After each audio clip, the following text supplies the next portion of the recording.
A virtual ward is like an acute ward, but it's set up so the patient can be cared for in their own home rather than in a hospital ward.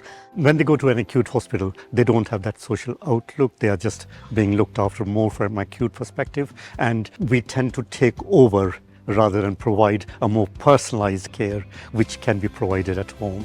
We tend to follow policies and protocols which are too regimented, whereas at home they've got their own families to look after. They are able to eat and drink as they want. They're able to mobilize as well as they want, whereas unfortunately in a hospital they do, as soon as they pass the threshold and they're in a ward, they get bedded.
So our patients are referred via our coordinator. Each day we have a coordinator on shift. They have to meet a set of criteria.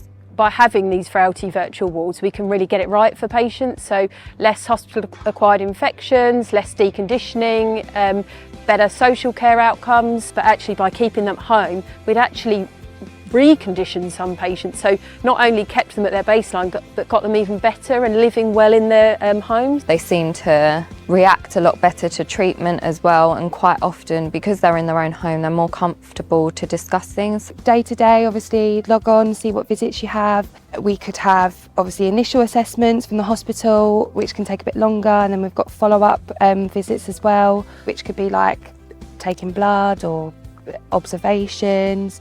For patients to contact us, we also give out our number for the team, and that's a way that we can communicate with them as well. And we're obviously 8 to 8 every day, and if not, it'll go through to like a frailty hotline.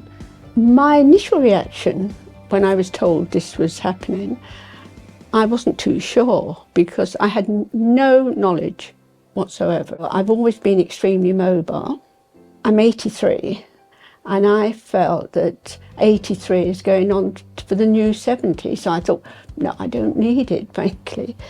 And then I thought, well, let's go ahead. And I must say it was one of the best decisions I've made. And I was introduced to the team members, the team that will be looking after me. The staff were extremely friendly. They needed to do bloods and goodness knows what else, medical bits and pieces. And from then on, it followed. For the first couple of days, I was having 2 or 3 nurses coming round to do different aspects of the treatment.